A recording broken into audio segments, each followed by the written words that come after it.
Welcome to PhotoPlay's YouTube channel and welcome to Tuesdays with Tina.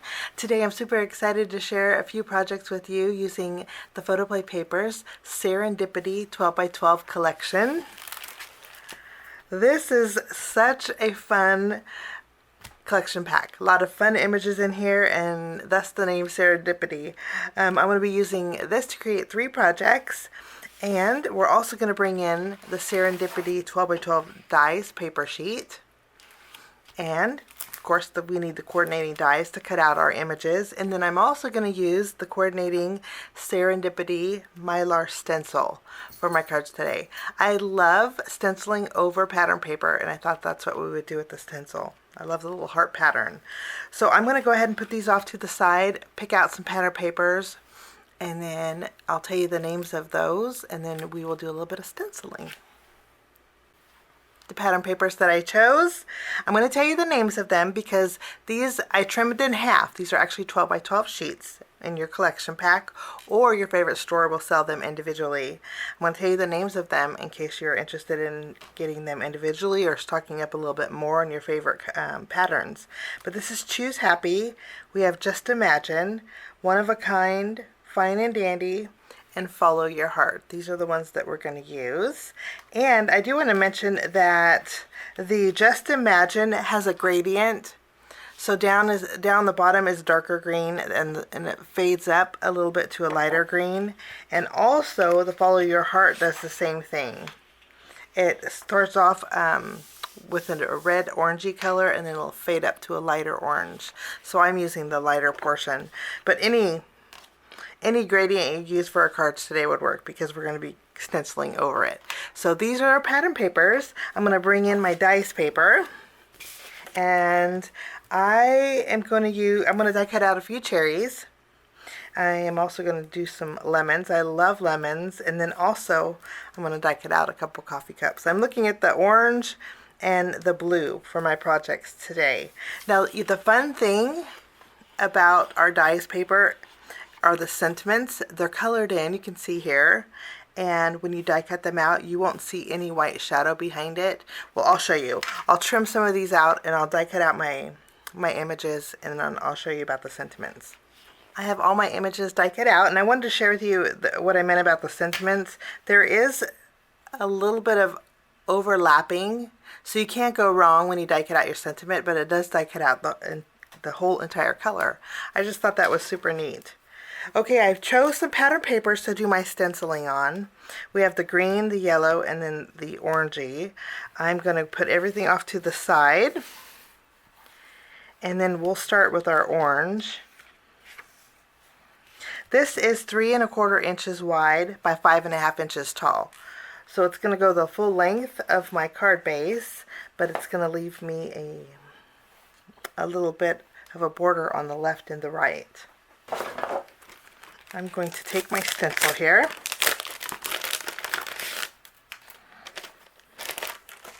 I love how fun and whimsical this kit is. Now I'm going to lay down my stencil on top of my pattern paper. I'm going to be using some texture paste. And then I'll just use my spatula and go over those hearts. The texture paste that I'm using is opaque white, and so these hearts will dry white on my pattern paper, and it'll give my paper some texture and dimension.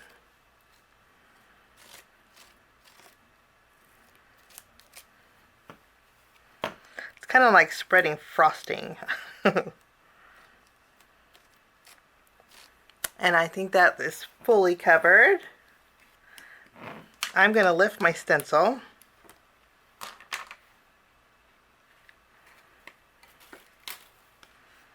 I'm going to go around the edges. That way we don't have no sharp edges. And this will dry pretty fast, but I don't know if you can see the texture that this gives. I'm going to go ahead and scoop this back. Now I'm going to repeat the process with my other 2 panels. I went ahead and finished my stenciling, and I did let them dry. It didn't take very long. It took about maybe an hour for the texture paste to dry. But I love the dimension that this gives to them. These two panels are 3¼ inches wide, I mentioned before, and this one I mismeasured when I trimmed my paper, so this is 3½ inches. And rather than trimming it, I'm just going to leave it at 3½ inches. So this is a little bit wider. I also have some different pattern papers. I have some strips that are 1/4 inch, and then I also have some 2-inch wide strips by 5½ inches tall. On these pattern papers. We're going to do a little bit of layering, and we're going to start with our first card. I'm going to take our polka dot pattern, and I'm going to bring in my card base. I'm going to scoot these up to give me a little bit of room.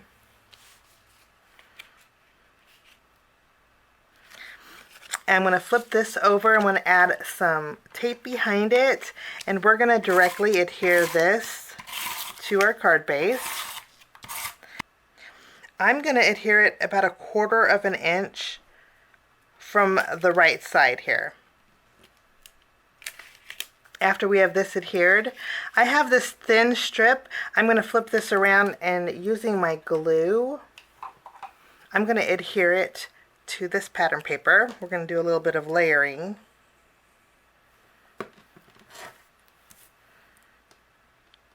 And this one too, I'm going to leave about 1/4 inch on the left side.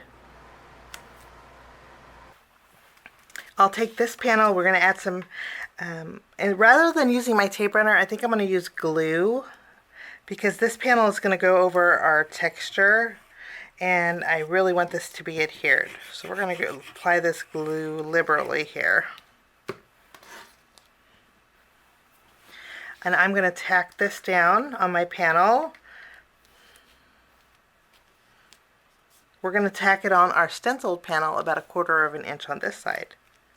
Now, since we are gluing this down on texture paste, it may take a little bit of time to grab, but I'm going to open this up and trim away the excess here.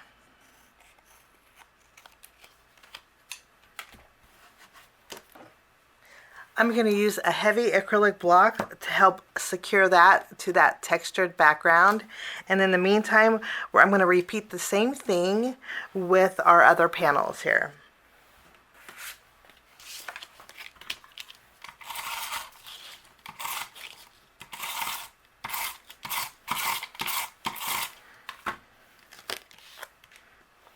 I think it grabbed pretty good to that texture paste, and now I have some 3/4 inch strips of white cardstock. What we're going to do is take our tape runner. I'm going to adhere this about 1 inch up from the bottom, and then we'll trim away the excess on this. Since there's a lot of busy patterns in the back, I think the white's just going to break it up a bit. I'm going to go ahead and take our die cut coffee mugs, and I'm going to add some foam adhesive behind them.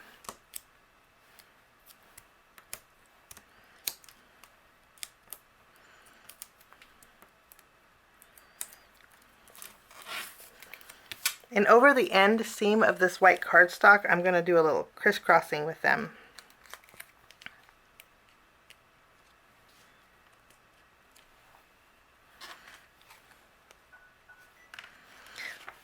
For this card, I'm using the sentiment that says, "Love you a latte."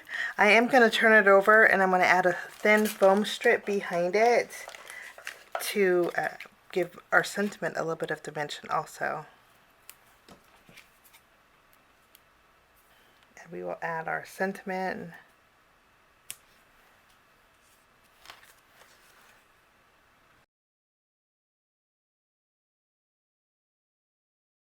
We're going to do the same thing with that 3/4 inch strip.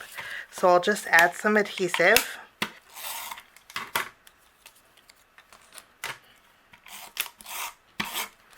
And then I will tack this down about 1.25 inches up. And then we'll trim away what's overhanging. For this card, we're going to use the lemons.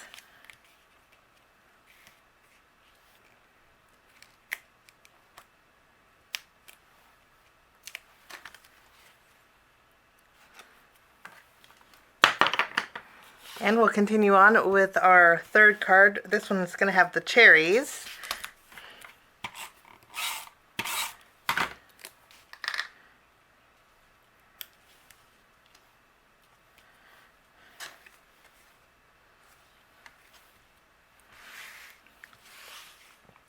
I just love the way this looks. I'm going to bring in some glaze and go over a few elements. I'm going to go over the wedges on the inside of each one of my lemons with my glossy accents. I'm going to go over the cherries and also the heart and the lid on my coffee mugs.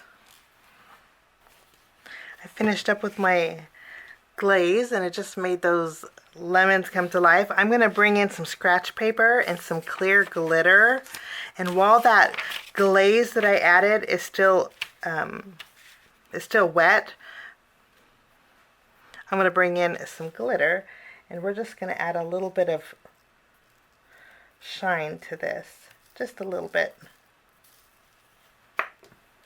So tap away any excess. And so we have some sparkle on those lemons. And I'll do the same thing to the cherries here.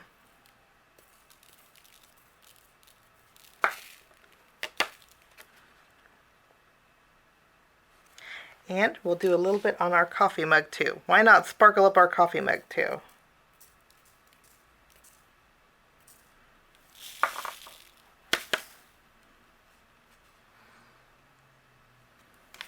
I'll just funnel this back.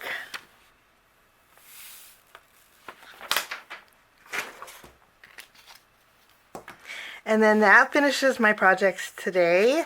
I hope this gives you some ideas. I'm doing a little bit of stenciling over pattern papers, and I hope you get a chance to check out the Serendipity 12x12 collection. I think it's pretty fun and fabulous, and I hope it makes you smile. Have a wonderful day. Thanks so much for joining me.